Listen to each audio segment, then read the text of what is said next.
Que ce soit des groupes miliciens, que ce soit des éléments des forces régulières, pénètrent dans des camps et sous peine de chercher en fait des ennemis, ils viennent faire des exactions dans les camps. Il y a des gens qui perdent la vie, il y a des gens qui sont violés, il y a des jeunes qui sont arrêtés et bien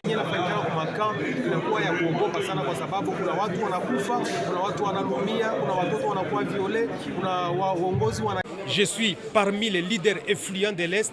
Je ne peux pas accepter aujourd'hui que notre population soit sacrifiée à cause de la richesse. Je salue donc l'accord qui a été signé aux États-Unis entre le Rwanda et la RDC et nous voulons qu'on voit vite aujourd'hui cet accord produire des faits.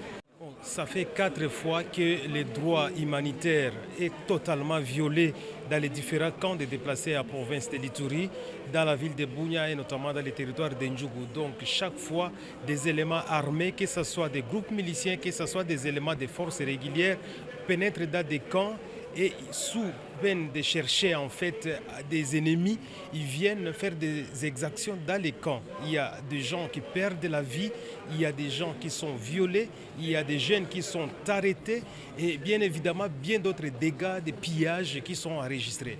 C'est vrai que nous ne refusons pas que les services de sécurité fassent leur travail pour dénicher tous les criminels ou les collaborateurs des criminels, mais il faut que cela se passe dans le respect des droits humains, dans le respect des droits internationaux humanitaires. Et donc, nous avons demandé à l'Assemblée plénière, mais aussi au bureau de l'Assemblée nationale, de pouvoir saisir le gouvernement pour qu'on respecte la population qui sont dans les camps.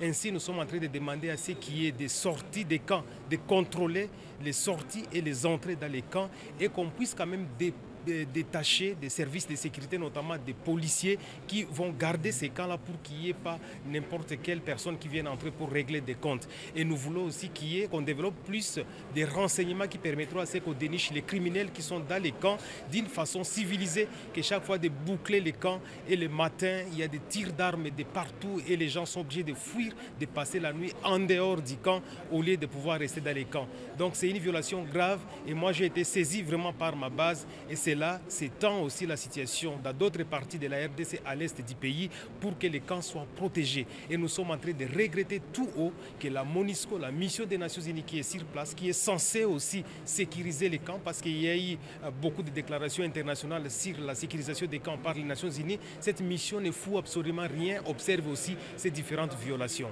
Cet accord qui est signé entre la RDC et le Rwanda, nous l'avons accueilli favorablement. Vous savez, il y a beaucoup de non-dits, c'est vrai dans cet accord-là, mais nous devons privilégier pour le moment la vie humaine. Je voudrais dire quoi? C'est vrai que les accords n'ont pas explicité, par exemple, certains mécanismes. Je parlerai aussi des violations des droits de l'homme, mais aussi des réparations au niveau de cette zone qui est meurtrie par les combats. Mais nous devons protéger d'abord la vie de notre population. Et ce qui est important, même s'il y aura aujourd'hui concession, mais ce qui est principalement pour nous important, c'est pouvoir protéger la vie. Il faut d'abord que la guerre s'arrête. Vous savez que chaque fois qu'il y a des troupes qui avancent, chaque fois qu'il y a des affrontements, il y a beaucoup de gens qui meurent, il y a beaucoup de gens qui perdent la vie, il y a beaucoup de gens qui se déplacent, il y a beaucoup donc de dégâts humains enregistrés, ce qui n'est pas bon. Donc nous sommes pour la paix, nous voulons d'abord que la guerre s'arrête et que les richesses passent après, mais que ce soit d'abord la vie de l'homme. Je suis parmi les leaders influents de l'Est, je ne peux pas accepter aujourd'hui que notre population soit sacrifiée à cause de la richesse. Je salue donc l'accord qui a été signé aux États-Unis entre le Rwanda et la RDC et nous voulons qu'on voit vite aujourd'hui cet accord produire des faits. Et nous sommes aujourd'hui en train de condamner ce qui vient de se passer même dans la partie Est, où on sent qu'il y a encore des affrontements qui continuent. C'est inadmissible, ça doit s'arrêter. Donc je crois qu'en tant que responsables politiques, nous devons être à mesure de respecter nos engagements. Si aujourd'hui on a signé un accord entre la RDC et le Rwanda, il faut le respecter.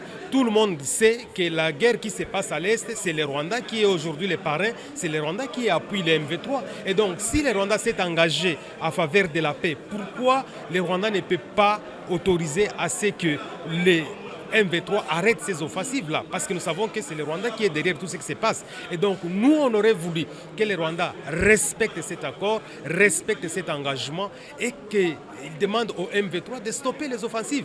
Parce que nous avons des comptes à rendre entre nous, les Congolais. Il y a des choses que nous pouvons parler entre nous en interne, mais nous ne voulons pas l'influence extérieure de ce qui se passe en RDC. Donc, s'il y a des Congolais au sein de M23, il y a le processus de Doha qui est là, qui continue à fonctionner normalement. Et donc, il faut que la guerre s'arrête et que chez les deux parties suivent les accords. Et c'est ce que nous souhaitons du côté congolais et même du côté rwandais. Ndani ya kambi na sie tunasema kama hiyo ni jambo yenye hatufurahii, kwa sababu kambi inakuaga na namna ya kujiheshimisha kupitia droit humanitaire international. Ni kusema sheria katika dunia inayosema tuweze kuheshimia kambi ya madeplase, lakini tunaona kila mara katika bunduki inaanza kulia, inaanza kupiga pembeni ya kambi, wanaingia ndani ya kambi wanaanza kutafuta waasi, kutafuta waadui.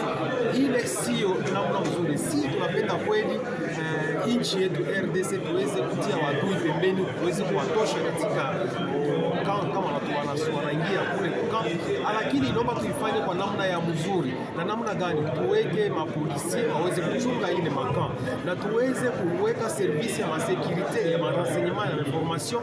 Kama walishakuwa ndani ya kambi, watajua kama adui mwenye kuingia ni nani, ili waweze kumfunga na kumtosha nje. Na tunapenda vile kukua security ndani ya kambi, namna kuingia ikuwe moya na namna ya kutoka ikuwe moya. Kwa namna ya zamani kulikuwaka maproture nyingi kulikuwa kwa makambi mbalimbali ili kuweza kufikia problema ya security.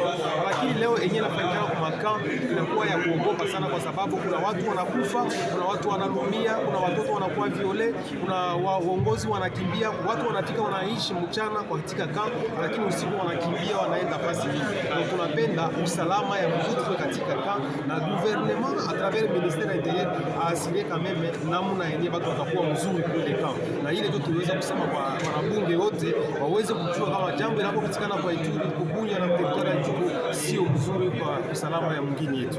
Asante sana.